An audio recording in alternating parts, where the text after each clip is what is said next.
Each week, we take a moment, sit down, and talk about things going on at the road in what we call the Road Detour. And hey, welcome to the Road Detour. And we got a lot of ground to cover today, but the first thing we want to do is we want to thank Thelma Savage for an amazing coconut pie. Thelma, I'll just be honest with you, I probably had the smallest piece in the office because everybody else was just tearing it up. Thelma, listen, I hope you're watching this because we all wanted a piece, and you see there's some left here, and it's because Rick would not let anybody else get a piece. He said it's all for him. I am telling you, I do love some coconut cream pie, and that stuff was good. Thank you, Thelma Savage, for bringing that in. And we're going to start something new today called Table Topics. Awesome. And this is something that you can resource in your home. Steph and I have used this for years. You can get different levels of questions to create conversation and communication. And we thought it'd be a good turn of events to just try this for a few of our detours. And fun. Our man behind the scenes, Mr. Jason's going to throw out some questions. It looks as if he's sorting through to get the best ones right now. I am just wondering. So I know for date night coming up, we're going to have stuff. Is this the kind of thing that our people are going to be doing for date night? It is? Absolutely. It may push a little deeper in, but we've got some couple-based questions that will go out, be text to them throughout the evening. So this is for your entertainment, but it's also giving you an idea of date night. How can you continue to lean into your spouse and grow together? This is maybe you want to ask your spouse these questions today, whatever they are. Yeah. You ready? Yeah. Question number one. Rick can go first. What's the most fun road trip you've taken? I like road trips. When you get behind the steering wheel and specifically road trips with just me and Steph, there's a lot of conversation that happens. We actually do some of this stuff on our road trips. We go to Nashville about once a year, and I'll say that I get excited about that drive. Because, again, we pull our questions out. Nobody's in the car listening. Nobody's eavesdropping. We can say and talk about anything we want. It's really good time. It's interesting you say that. Can we go ahead and roll that footage that we have of the car? of the conversations? So here's the deal. I feel like going to Midwest City is a road trip. I mean, it's like so far to me. I don't like road trips. And so, matter of fact, we've been trying to decide where are we going to go on vacation this year, and we're trying to find the coolest places to go that's the shortest distance because we don't do well in the car.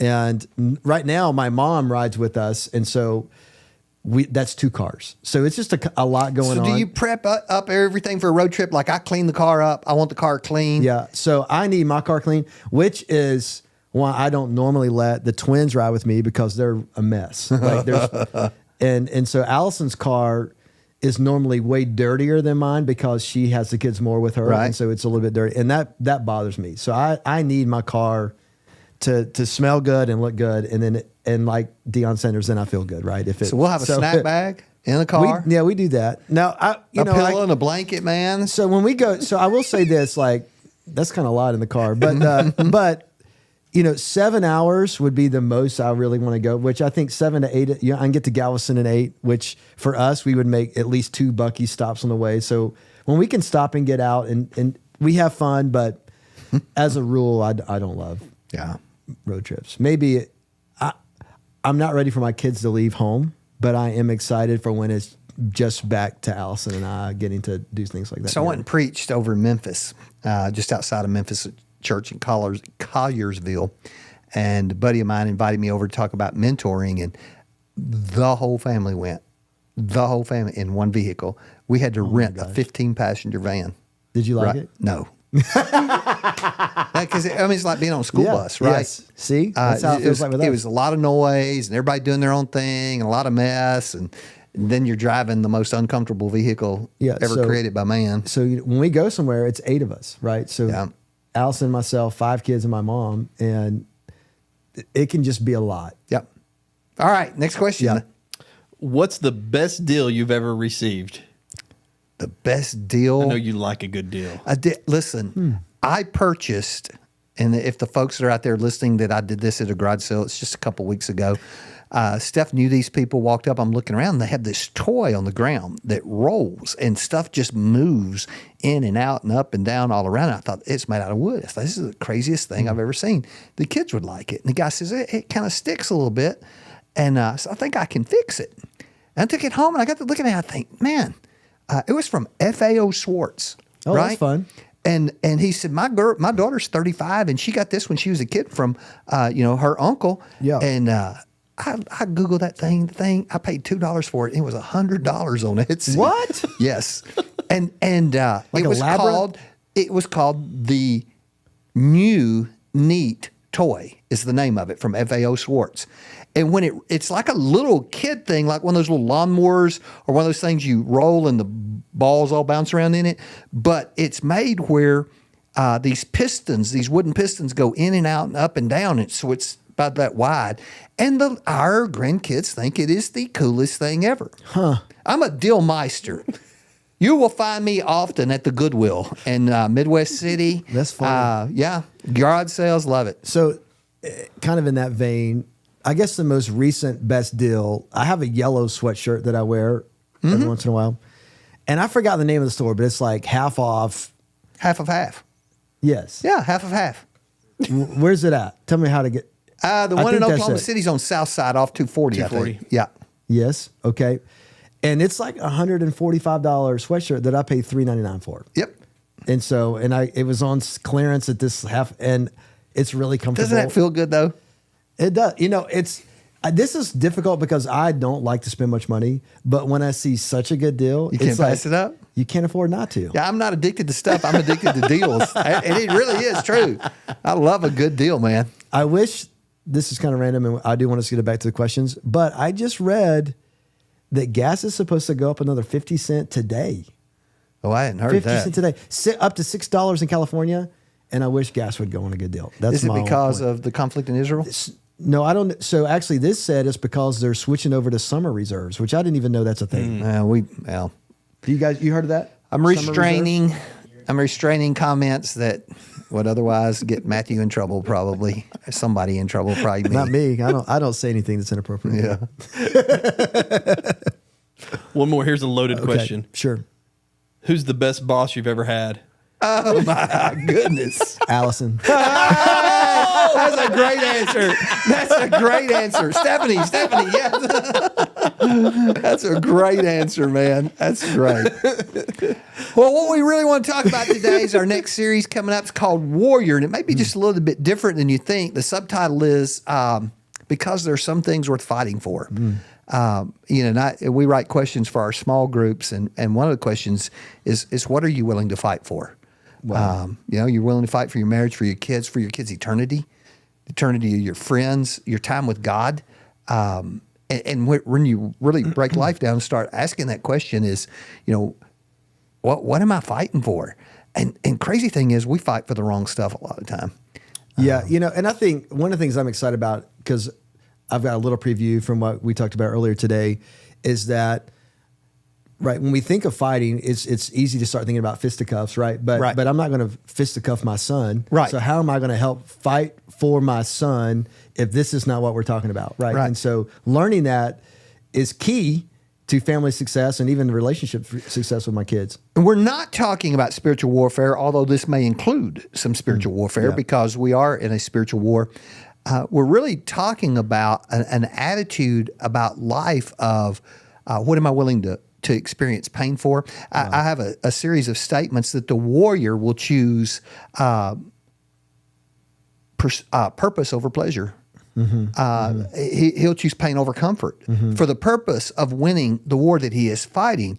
And what are the things in life that we would actually make those choices for? And then how are we going to go about doing it? What do we do to make sure our marriage? We're talking about these questions. And listen, date night's available, and there's space at date night. Choose date night. That's a warrior choice. It's like, what? I take my wife and just spend some personal time with my wife or my husband. And how about this? And that's an easy fight to win. Creating time, figuring it out. This is an easy way to win with our spouse. And I think that's what people need. And what I'm excited about this series is easy, practical ways, right, to actually win in the things that we think matter most. Yes. You were talking, a great statement is that as a dad, even as a husband, it's not just as a dad. Yeah. We make choices to be involved in things that may not be pleasing to us, right? Yes. Whether it's your wife says she wants to go shop at the mall and you're not really a mall shopping guy, and you decide that you're going to go with her. And you do that because you love her more than you hate the other choice. Yeah. You choose to do the hard work of a warrior because you're fighting for something that's more important than what you want to do, than selfishness. And so this is going to be a really interesting series. I'm excited. One of the things that when it comes to the message that I get to preach is it's going to be 1 Samuel 25, the story of Nabal and Abigail, and looking at this family and specifically seeing how do we fight and not lose influence, right? Because it's one thing to say, how can I fight for more time with my wife or more time with my child, or how do I fight for better relationships? It's another thing to say, hey, how can I stand up for the values that we're going to hold dear as a family and not lose the relationships that may be in our family, but not necessarily my immediate family, right? And so learning how to fight and win. And winning doesn't necessarily mean you come out right. It actually means we come out with relationships. You're talking, and I don't even know if this is in your sermon. I don't think it is, but it's a statement. I'm sure I can add it. Well, you win the battle, lose the war. Yeah. That's influence. Yeah. And when I went through my doctoral studies, I did a course on leadership. And one day they brought the movie Cool Hand Luke in. I never even heard Cool of it. Hand Luke's an old movie. Steve McQueen is in this swamp prison thing. Okay. And he gets in a fight with George. Help me out. You remember Cool Hand Luke? Foreman. Big dude. No, big dude. Steve McQueen wasn't that big. Oh. And the guy's just beating him. I mean, he's bloodied. He's knocked him down 5 or 6 times. And at first, the crowd was cheering for the big guy beating him, and then the beatdown became so ugly, the crowd turned on the big guy winning the fight. Wow. And the big guy starts going, "Stay down, man. Stay down." And bloody face, beat up, and he looks up and he says, I can't stay down. And one by one, all those prisoners that had circled them and watching the fight, they start to walk off because they can't watch it anymore. And the big dude, he turns and walks off, and Steve McQueen's fighting the air. Still fighting. And what they said to us was this, that you can win a battle and lose a war.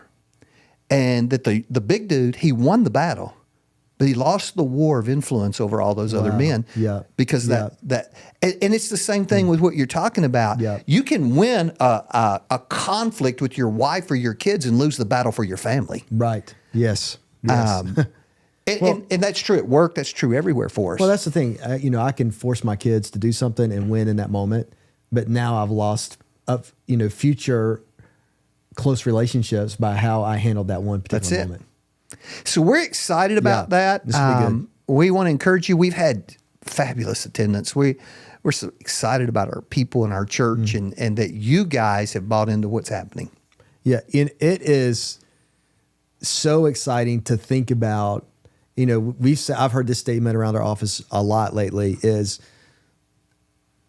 what are we going to do? We have so many people coming right now. Right. And how do we handle this many people? And even as a staff, I know for our staff's heart is, how can we continue to love this many people with the way that we want to love and care for each person? But these are the perfect type of problems. These are the kind of problems you want as a church. There's so many churches that are dying, that are plateaued, and to see God continue to increase what is happening here has been really exciting. Especially among younger people.